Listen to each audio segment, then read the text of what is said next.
fellow readers. In this video, I'm going to talk about Phantom Tales of the Night by Matsuri. And I just want to say the art of this series is spectacular. I think there's only one volume left to go for this, volume 11. I could be mistaken, but I'm pretty sure it's going to wrap up in the next volume, so I was considering waiting until that final volume is released, but I'm not going to. I'm going to talk about it now and just give my thoughts and how I'm feeling. I will read the back of volume 1, just so that we familiarize ourselves with what's going on, and then I'll share more of my own personal take. So, your secret now belongs to me. Welcome to Murakumo Inn, a curious establishment that opens its doors to the troubled masses, human or otherwise. But the equally curious innkeeper takes compensation only in the form of one's deepest secrets. Who will come calling today? So it's told through a series of like short vignette tales, and hence, I guess, Phantom Tales of the Night. And as each little vignette occurs, we get more revealed from a bigger picture.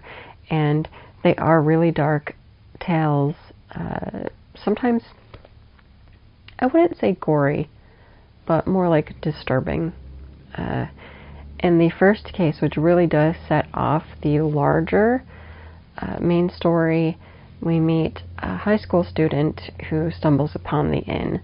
And this is our lovely innkeeper who can change his appearance and gender at will, because it's a spiritual kind of being, I guess, just has the right to do that in order to appeal to whomever they're talking to and trying to get them to reveal their secrets. So in like the first act, the high schooler stumbles upon the inn, and through all the events, course events that happen in there, we discover that he is not whole or living or wholly living. The dude is like a skeleton. Like, doesn't look that way normally.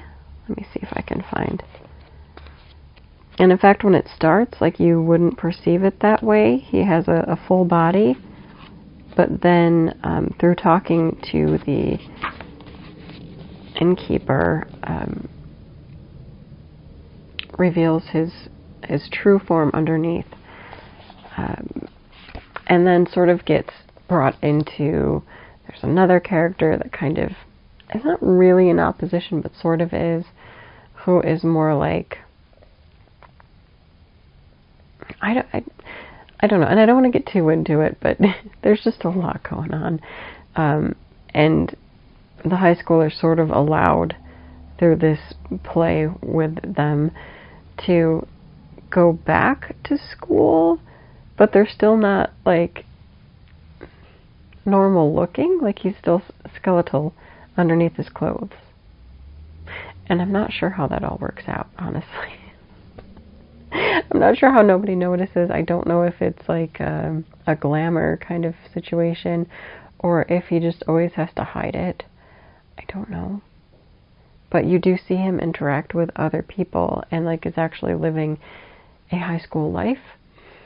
Also, as you get further into the series, there's more that's revealed, and there's a lot going on, which is why I kind of can't wait until it comes to the end, because there's a lot of like little threads right now that are slowly getting woven back together, but I'm still sort of at a loss. They haven't actually answered anything, so it's just interesting. But I like the characters and the character interactions. There is 2 workers, I guess you would call them, at the inn. One is a man who, I can't remember if they were going to sacrifice his fiance, maybe? But anyway, he ends up the victim and ends up tied into the whole thing. And I think he was part, I don't remember how he got like the spider demon component, but he has that. And he himself is sort of rotting away, but he also has kind of like a a stopper on that. I don't know. I don't understand how all of these work. It's just pretty cool. That's all I'm going to say. And then there's another character that works at the inn who is like made up of butterflies, and lots of stuff happened with that character, and I can't get into it, but it's such a good story. There's all like the little pieces are good stories, and they're very interesting, and I've enjoyed every bit of it, and the art is awesome. Like, it's just such good artwork. Here's like another page from that first story. Yeah, it's so good. It's kind of haunting. It's a quick read. You can definitely get through the volumes very, very quickly, and you kind of want to, because the story is very engaging, and you kind of want to figure out what's going on with the innkeeper, but also all these other characters that are piecing into these stories, and the innkeeper, and everything that's going on. Like, it's just really good. I would still classify this as horror because of the depictions and what's going on, but it's much more of a subdued horror. It's not like a serial killer based horror, although there are some characters that are kind of anyway, it's much more subdued, but so worth a read. I wish that more people were talking about this series and reading it, because it's so good. It's definitely one that's right up my alley.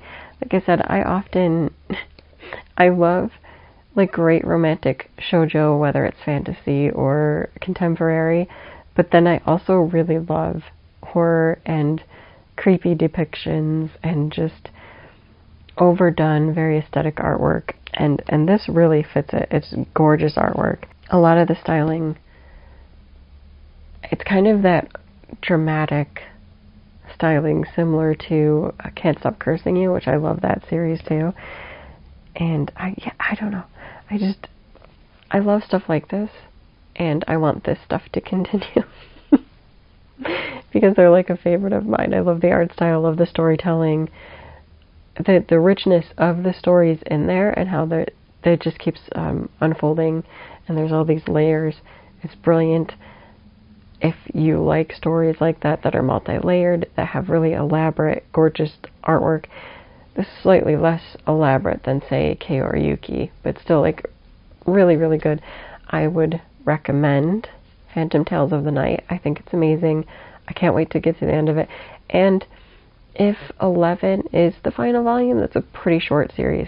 I feel like it is either 11 or 12. That's the end. That's pretty quick to read, too. Like, you could easily add this to your collection, keep it, read it.